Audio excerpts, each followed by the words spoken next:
Hello friends, welcome to JP Nursing Idol channel. Myself Anjali Sharma. I am currently working in AIIMS Patna. Friends, जैसे कि आप लोग channel पे बने हुए हैं, देख रहे हैं, ठीक है, प्रेरित सर, आकांक्षा मैम, जय सर आपको अच्छे सारे पेपर सॉल्व करा रहे हैं. जो JSSC की रिम्स पेपर था उसको प्रेरित सर और जय सर ने जितने अच्छे तरीके से सॉल्व करवाया, आप लोगों ने जो उसको प्यार दिया है friends, thank you for that. और आप लोग ऐसे ही अपना रिस्पॉन्स देते रहें, प्यार देते रहें, हम लोग आपके लिए और ज़्यादा मेहनत करते रहेंगे. मैं आपको एम्स भुवनेश्वर की जो पेपर है वो सॉल्व करा रही हूँ. तो आज सेकंड पार्ट है, ठीक है, तो स्टार्ट करते हैं फ्रेंड्स.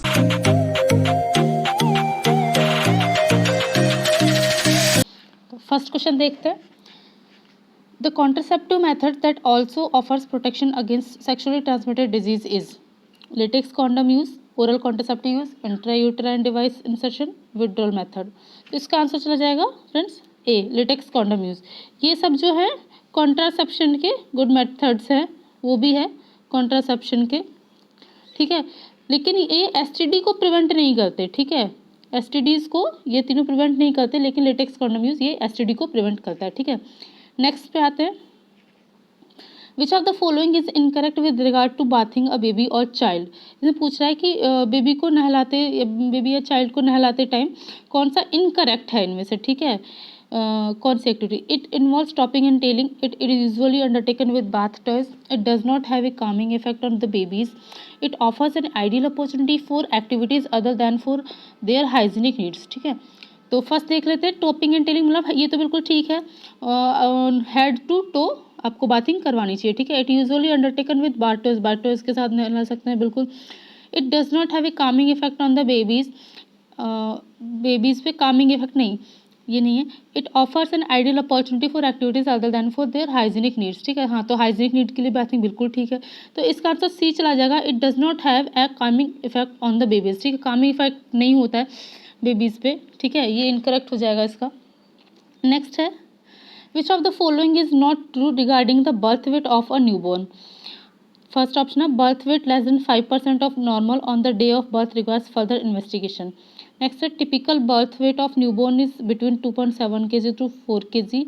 ये सही है, ठीक है. Newborn lose 10% of their birth weight, बिल्कुल सही है, ये भी ठीक है. 10% बर्थ वेट लूज होता है बेबीज का, है ना, न्यूबॉर्न्स का 3 to 4 days ऑफ लाइफ में. Newborn gains the lost birth weight by 10th day of life, बिल्कुल 10th day of birth life से जो लूज वेट है वो गेन होता है, ठीक है. ये इसका ऑप्शन सही हो जाएगा. 5% birth weight less than 5% of normal on the day of birth requires further investigation. नहीं, ऐसा नहीं है, ठीक है. 5% से कम होता तो इन्वेस्टिगेशन की कोई ज़रूरत नहीं है, दैट इज ऑल्सो, ठीक है. नेक्स्ट है. The type of pelvis most suited for delivery is, ठीक है, प्लेटिपेलॉइड, गायनेकोइड, एंथ्रोपॉइड, एंड्रॉइड. इसका आंसर गायनेकोइड चला जाएगा, बी, गायनेकोइड. गायनेकोइड आंसर इसका सही हो जाएगा, ठीक है. एंड्रॉइड जो है मोस्ट अनसूटेबल पेल्विस होता है डिलीवरी के लिए. नेक्स्ट है. Which of the following can not cause a low pulse oximetry reading in a patient with respiratory distress, ठीक है. तो मतलब पल्स ऑक्सीमेट्री की रीडिंग कब ठीक, मतलब किस में नहीं बेकार होगी, है ना. लो पल्स ऑक्सीमेट्री रीडिंग किस में नहीं आएगी. इनएडिक्वेट पेरिफेरल सर्कुलेशन. अब पेरिफेरल सर्कुलेशन ठीक नहीं होगा तो ऑब्वियसली बात है पल्स ऑक्सीमेट्री रीडिंग सही नहीं आएगी, ठीक है. एडिमा होगा तो भी सही नहीं आएगी. हाइपरथर्मिया होगा तो ठीक है. नेल पॉलिश लगी हुई होगी अगर नेल्स पे तो भी सही नहीं आएगी. तो इसका आंसर सी चला जाएगा, हाइपरथर्मिया, क्योंकि हाइपरथर्मिया में टेम्परेचर जो है बढ़ा हुआ रहता है, टेम्परेचर बढ़ा हुआ रहता है तो सर्कुलेशन, ब्लड सर्कुलेशन भी वहाँ पे बढ़ा हुआ रहता है, ठीक है. तो ब्लड सर्कुलेशन सही रहेगा तो वहाँ पे पल्स ऑक्सीमेट्री की रीडिंग डेफिनेटली सही ही आएगी, ठीक है. नेक्स्ट क्वेश्चन है. Which of the following is a model based on an individual's relationship to stress the reaction to it and reconstitution factor that are dynamic in nature, ठीक है. तो ये जो थ्योरी थी ना, individual based on relationship to stress to the reaction to it and reconstitution factors पे, ये theory आपको किसने दी थी ये पूछा जा रहा है, ठीक है. Parse's human becoming theory, universality theory, Roy's adaptation model, Neuman system model. तो ये थ्योरी न्यूमैन ने दी थी, तो ये न्यूमैन सिस्टम मॉडल की थ्योरी हो जाएगी, ठीक है. नेक्स्ट क्वेश्चन देखते हैं. The type of loss in which the client is aware that a loss will occur is known as. मतलब इसमें पहले से ही पता रहता है क्लाइंट को कि ये मेरा लॉस होने वाला है, ये लॉस होगा मेरा क्राइसिस, ठीक है. तो वो कौन सा लॉस होता है, ठीक है. Anticipatory loss, observable loss, actual loss, perceived loss. इसका आंसर एंटिसिपेटरी लॉस चला जाता है, ठीक है. एंटिसिपेटरी लॉस ऐसा होता है जिसमें क्लाइंट को पहले से ही पता रहता है कि हाँ ये लॉस है मेरा, जैसे कि एग्जांपल है, जैसे कि हम रिटायरमेंट हो गया, ठीक है, ये पहले से ही हमें पता होता है कि ठीक है ये होने वाला है, तो ये इसका आंसर चला जाएगा। बाकी इतने डेफिनेट नहीं है इसके लिए। नेक्स्ट है थायरॉक्सिन इज सीक्रेटेड बाय, ठीक है, thyroid gland, thymus gland, pituitary gland, hypothalamus gland. तो इसका आंसर थायराइड ग्लैंड चला जाएगा। थायरॉक्सिन जो है थायराइड ग्लैंड से सीक्रेट होता है, ठीक है। थाइमस ग्लैंड में मैच्योर होती है B lymphocyte, T lymphocytes. Pituitary gland से ग्रोथ हार्मोन वगैरह ये सारे रिलीज होते हैं, और हाइपोथैलेमस से जो रिलीजिंग और सीक्रेटिंग, रिलीजिंग और इनहिबिटिंग हार्मोन, रिलीजिंग इनहिबिटिंग ये हार्मोन्स रिलीज होते हैं, ठीक है। नेक्स्ट है when fully saturated 1 gram of haemoglobin contain, इसमें पूछ रहा है 1 ग्राम ऑफ हीमोग्लोबिन जो फुली सैचुरेटेड हो कितने ml ऑफ ऑक्सीजन कैरी करता है, ठीक है। ऑप्शन देख लें 1.39 ml, 2.39 ml, 3.39 ml, 0.39 ml। तो इसका आंसर ए सही चला जाएगा, 1.39 ml ऑफ ऑक्सीजन, ठीक है। ये जो 1.39 ml है ये इसका सही आंसर चला जाएगा। नेक्स्ट क्वेश्चन हम देखते हैं अपना, the umbilical cord at term contains, तो जो umbilical cord 2 arteries and 2 veins, 2 veins and 1 artery, 2 artery and 1 vein and 1 artery and 1 vein, ठीक है। तो इसका answer 2 vein and 2 artery and 1 vein चला जाएगा, ठीक है। सी 2 आर्टरीज होती हैं और 1 वेन जो अम्बिलिकल वेन से बोलते हैं, ठीक है, ये होती है एट टर्म। नेक्स्ट है Which of the following is not true regarding meconium aspiration syndrome? Options है it is a common cause of respiratory distress, B है it occurs when a newborn inhales particulates meconium mixed with amniotic fluid in utero. Next है it does not progress to persistent pulmonary hypertension in severe cases. D है chest X-ray shows fluffy infiltrates with areas of atelectasis. ये meconium aspiration syndrome के characteristic पूछा है, तो respiratory distress इससे होता है, बिल्कुल सही है ये चीज़।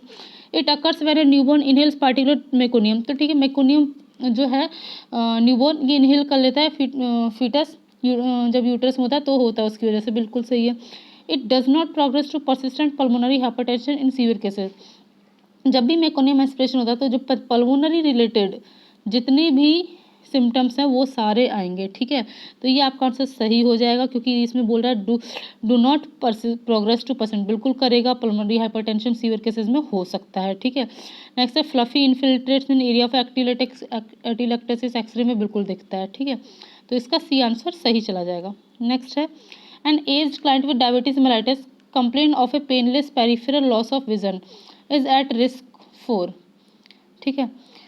An aged client with diabetes mellitus complaining of a painless peripheral loss of vision is at risk for, first option है cataract, next है uveitis, सी है open angle close angle glaucoma और डी है ओपन एंगल ग्लूकोमा, ठीक है।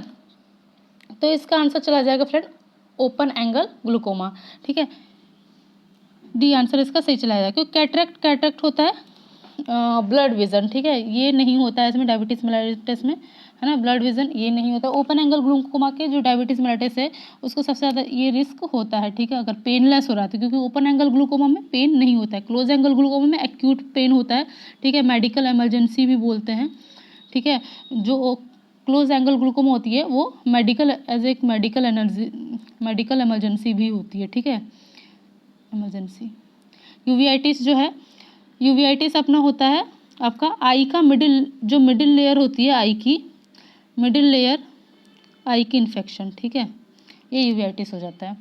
Next है अपना which of the following is not a triggering factor for seizures and epilepsies, ठीक है। फर्स्ट ऑप्शन है एक्यूट अल्कोहल इंजेक्शन, नेक्स्ट है exposure to flashing lights, C है हाइपर वेंटिलेशन और डी है डिक्रीज फिजिकल एक्टिविटी, ठीक है। तो इसका आंसर चला जाएगा हाइपर वेंटिलेशन, ठीक है, सॉरी फ्रेंड्स हाइपर वेंटिलेशन नहीं, इसका आंसर डिक्रीज फिजिकल एक्टिविटी चला जाएगा, क्योंकि एक्यूट अल्कोहल इंजेक्शन करेंगे तो हाँ, एक्यूट अल्कोहल लेने से भी सीजर्स बढ़ते हैं, होते हैं। फ्लैशिंग लाइट्स आते हैं तो भी जो न्यूरोट्रांसमीटर वो ऑल्टर होते हैं, तो फ्लैशिंग लाइट से भी अपने सीजर्स बढ़ते हैं, ठीक है। हाइपर वेंटिलेशन से भी बढ़ता है। हाइपर वेंटिलेशन, कोई भी चीज़ हाइपर अगर हो जा रही है ना, एरिया में, तो उसकी वजह से सीजर्स बढ़ेंगे, ठीक है।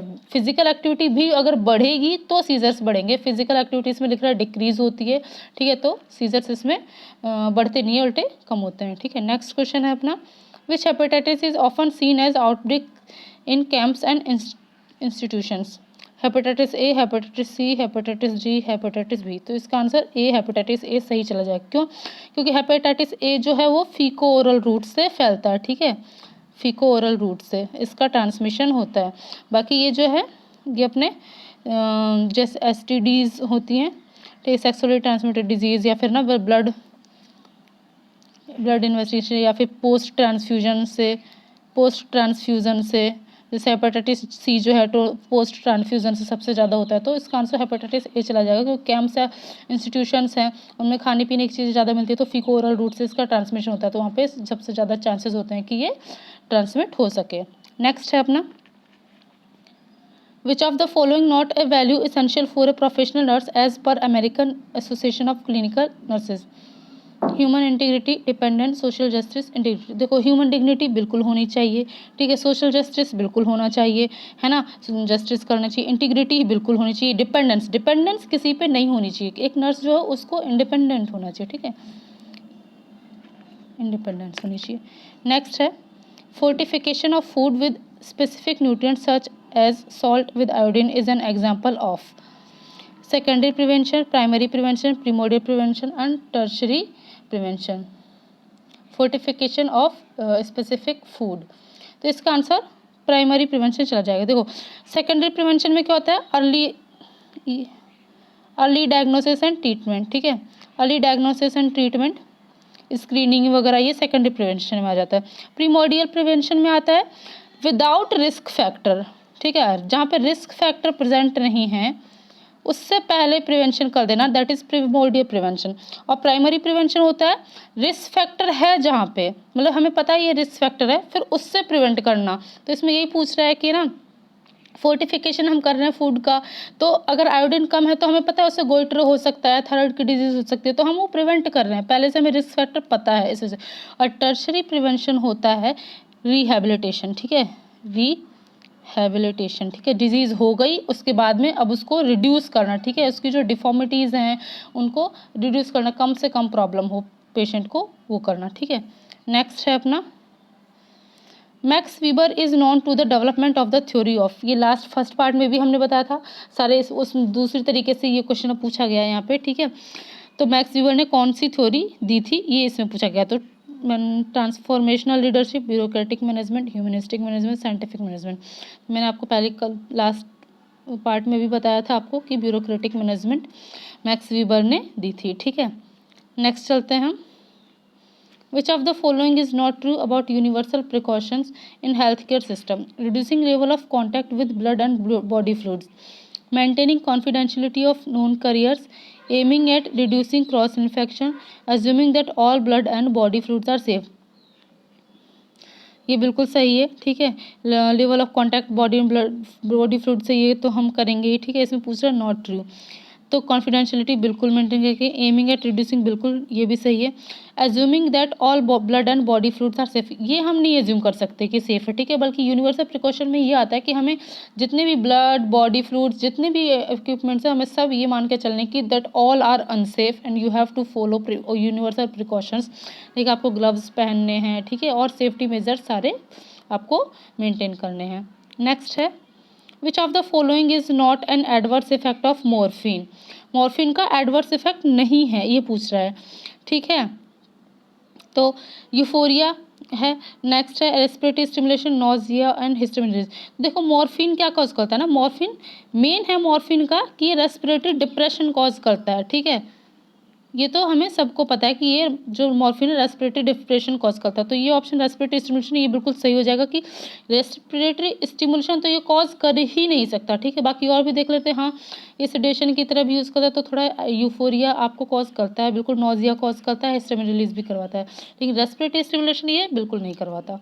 ठीक है, नेक्स्ट है which of the following is not a reason for nosocomial infection in ICU patient. कौन सा नोजोकोमियल इन्फेक्शन के लिए सही नहीं है?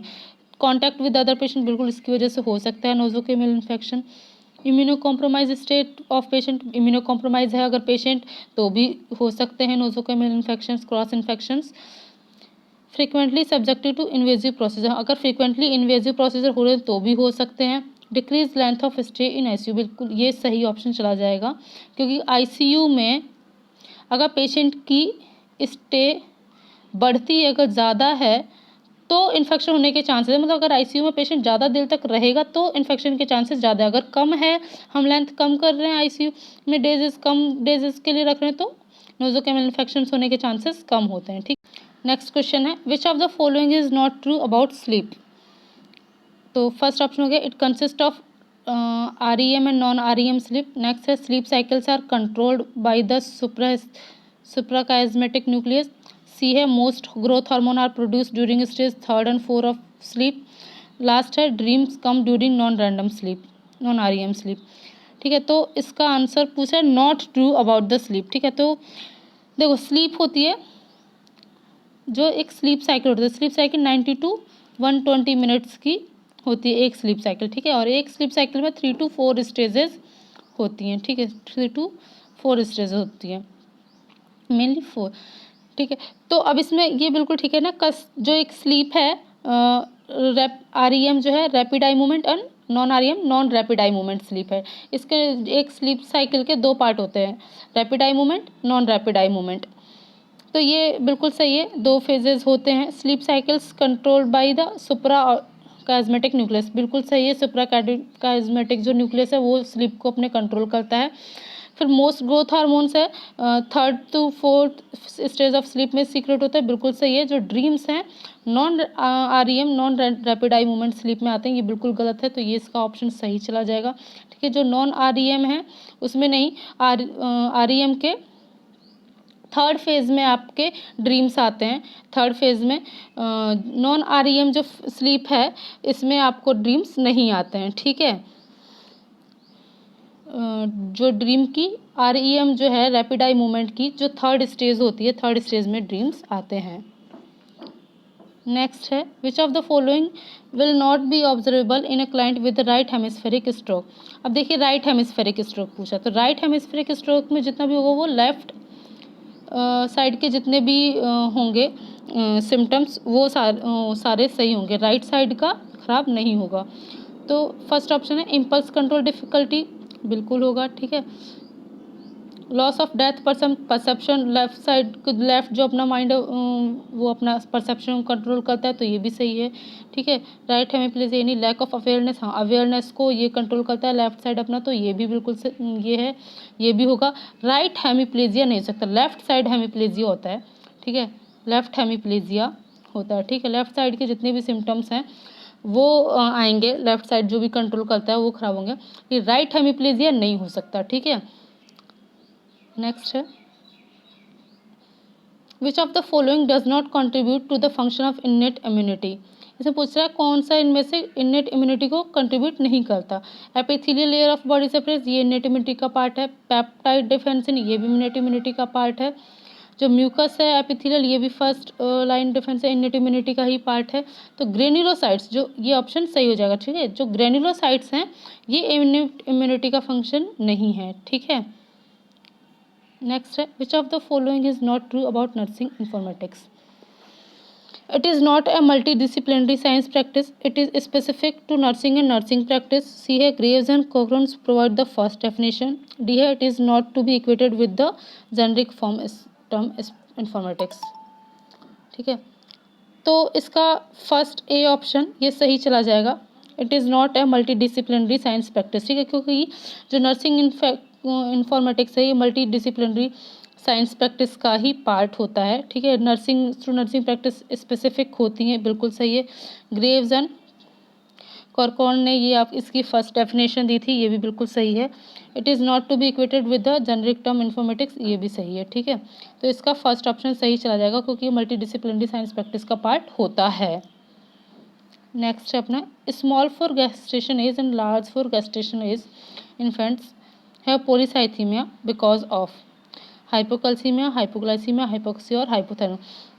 तो देखिए फ्रेंड्स, जो पोलीसाइथीमिया है ना, पोलीसाइथीमिया होता है इंक्रीज अपने आरबीसीज, ठीक है। आरबीसीज के नंबर ज़्यादा हो जाते हैं, है ना, तो वो पोलीसाइथीमिया होता है। तो लार्ज फॉर गेस्टेशनल एज में पोलीसाइथीमिया किस रीज़न से होता है, तो वो हाइपोक्सिया के रीज़न से होता है, ठीक है। हाइपोक्सिया हो जाता है तो उस रीज़न से पोलीसाइथीमिया होता है। नेक्स्ट है ovulation usually occurs in A 28 days cycle on. तो 28 डे की साइकिल है तो बिल्कुल हाफ 14th डे पे ओवुलेशन होगा। तो फर्स्ट ऑप्शन 14th डे यही सही आंसर चला जाएगा, 14th डे, ठीक है। ओवुलेशन अपने 14th डे पे ही होता है। नेक्स्ट है adult BMR decreases with an increase in muscle mass, fever, body fat and body surface area. कोई एडल्ट है उसका बेसल मेटाबॉलिक रेट कब डिक्रीज होगा, ठीक है, मतलब क्या इंक्रीज होगा, तो बेसल मेटाबॉलिक रेट डिक्रीज होगी, ठीक है। तो बॉडी फैट, इसका सी आंसर बॉडी फैट सही चला जाएगा क्योंकि बॉडी फैट बढ़ेगा तो उसका जो बेसल मेटाबॉलिक रेट है डिक्रीज होगा क्योंकि इसका ऑक्सीडेशन कम होगा, इस वजह से ऑक्सीडेशन कम होगा तो बेसल मेटाबॉलिक रेट भी बढ़ेगा, कम होगा। नेक्स्ट है measles is caused by.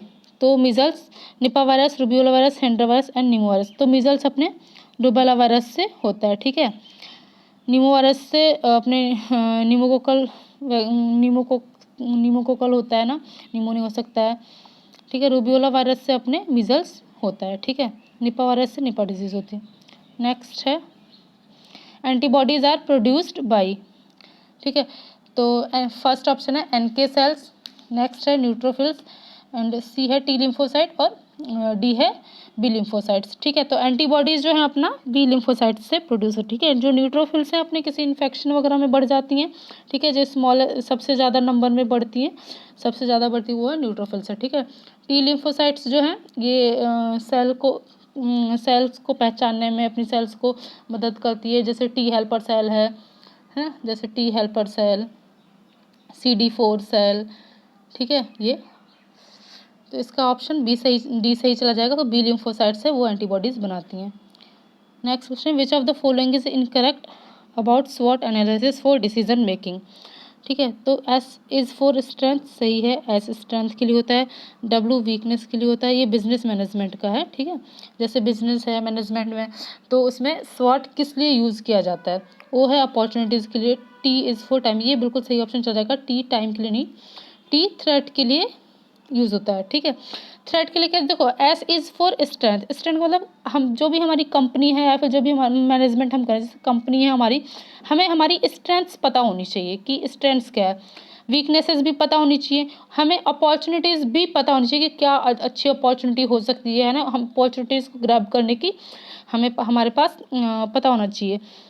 Next है T फॉर थ्रेट। तो थ्रेट होता है मतलब हमें आसपास जो हमारे कॉम्पिटिटर्स होते हैं, हो जैसे इमर्जिंग कॉम्पिटिटर्स हो गए, तो हमारे लिए थ्रेट क्या क्या है वो भी हमें पता होना चाहिए कि हमारी कंपनी को कौन सप्रेस कर सकता है। जैसे कोई नई कंपनी आ गई मार्केट में, वो सप्रेस कर रही है हमारी कंपनी को, या फिर उसके ज़्यादा अच्छे मैनेजमेंट्स हैं तो वो हमारे लिए थ्रेट हो गई क्योंकि वो ज़्यादा अच्छा बिजनेस कर पाएगी, तो वो भी हमें पता होना चाहिए, ठीक है।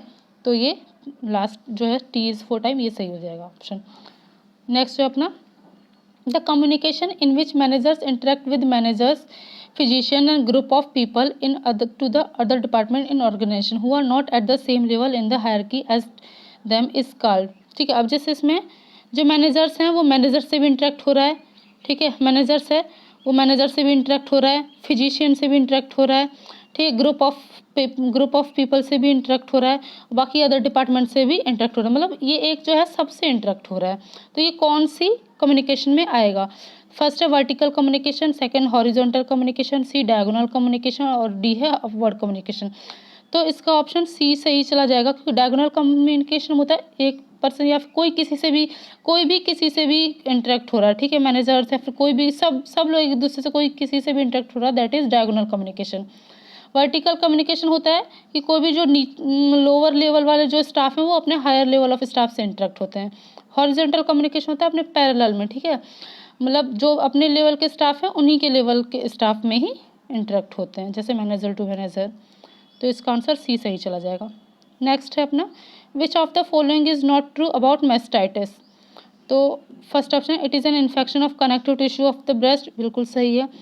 Duct ectasia is the most common cause of the non lactational type, ये भी बिल्कुल सही है। इट कैन बी लैक्टेशनल और नॉन लैक्टेशनल टाइप, बिल्कुल सही है। It present with no nipple discharge and साइक्लोम, तो ये बिल्कुल ऑप्शन सही चला जाएगा, क्योंकि जब भी मास्टाइटिस होता है, मास्टाइटिस क्या है, it means as a itis means inflammation, ठीक है, इन्फेक्शन एंड इन्फ्लामेशन। तो जो भी इन्फेक्शन एंड इन्फ्लामेशन होता है उसमें डिस्चार्ज तो होगा ही होगा, ठीक है, इसमें लिख रहा है नो निपल डिस्चार्ज और साइक्लिकल पेन, तो इन्फेक्शन एंड इन्फ्लामेशन में डिस्चार्ज, पेन, ये तो प्राइम फीचर्स होते हैं, ठीक है, तो ये ऑप्शन सही हो जाएगा। नेक्स्ट है अपना, descent of testis into scrotum normally occurs after 7 months of life। Next है just after birth, before birth, last है before the 5th month of intrauterine life, ठीक है। तो इसका अपना आंसर चला जाएगा बिफोर बर्थ, ठीक है। जो स्क्रोटम में जो टेस्टिस अपने आते हैं, तो ये अपने बिफोर बर्थ आता है, ठीक है, तो ये इसका आंसर सही चला जाएगा, ठीक है। नेक्स्ट क्वेश्चन हम अपना देखते हैं।